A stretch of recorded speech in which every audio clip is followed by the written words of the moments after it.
EU leaders have taken part in Moldova's Independence Day celebrations in a show of support for the Moldovan government's ambitions to forge closer ties with Europe.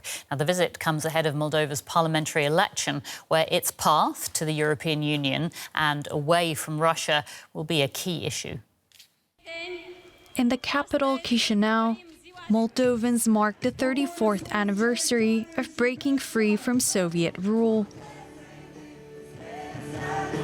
with special guests in attendance this year. The leaders of France, Germany and Poland in a show of support as Moldova seeks closer ties with Europe while navigating pressure from Moscow. The people of Moldova are free people. Moldova will remain independent. We are by your side, now and in the future. A neighbor of Ukraine, Moldova rushed to apply for EU membership just weeks after Russia launched its full-scale invasion. Brussels responded quickly, but that progress has since slowed. With just weeks to go before parliamentary elections, EU leaders sought to reassure Moldovans that their European aspirations remain supported. Together, we will write a new chapter in the history of Moldova and Europe. Long live Moldova and Europe! But beneath the optimism lies unease.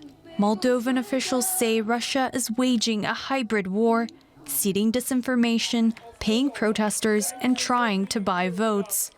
The aim, they warn, is to derail Moldova's European course. Moscow denies involvement, but Moldovans remain wary. Sooner or later, Russia will attack us. It's clear to us, it's clear to everyone. With parliamentary elections looming, the ruling pro-EU party faces a critical test, one that could shape Moldova's relationship with Europe for years to come. Our Brussels correspondent Anchal Vohra told me more about what's at stake in this upcoming election.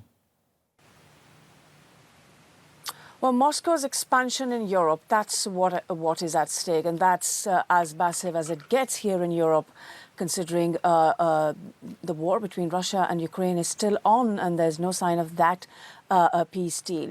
Moldova is a tiny country, but it is quite strategically located. The reason I say that is because it's between Ukraine and Romania. Romania is an EU and NATO member, and Ukraine wants to be one and will likely be an EU member in time. Now, if there is a pro-Russia government in Moldova, currently there is a pro-EU government, but if that is replaced by a pro-Russia party or groups or government, then Russia essentially has a vantage position to disrupt pro-EU people and policies in both Romania and Ukraine. And this concerns Europe quite a lot.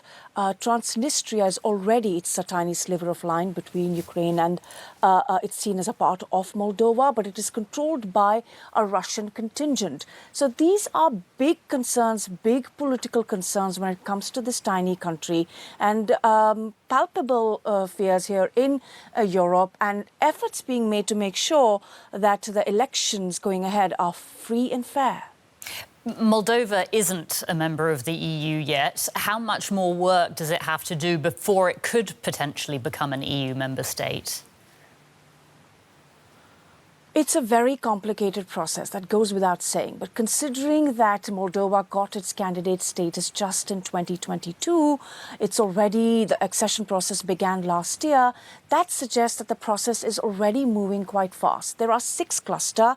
These clusters have 35 chapters, which is essentially a whole lot of laws that Moldovans need to align with their European counterparts, including internal market, rule of law, judiciary, judicial practices.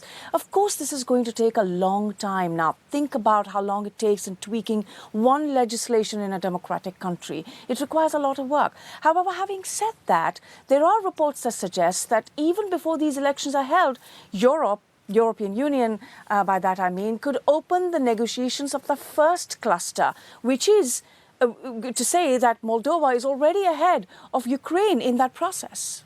So a long way to go, but it is making progress. Just briefly, Anchal, this visit by the French, German and Polish leaders, is that going to have any influence at all?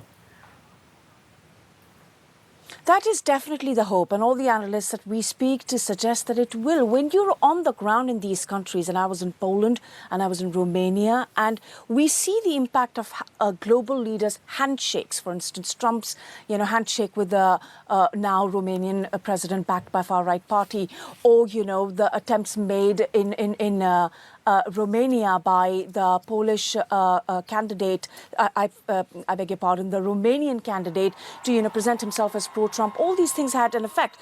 The analysts here tell us that Europe is learning. European leaders have gone there to say there is no political hurdle when it comes to Moldova becoming a part of the EU. It's only procedural, and they certainly hope it will have an impact. Anchal, thanks so much for that update. That's DW's Anchal Vohra reporting from Brussels.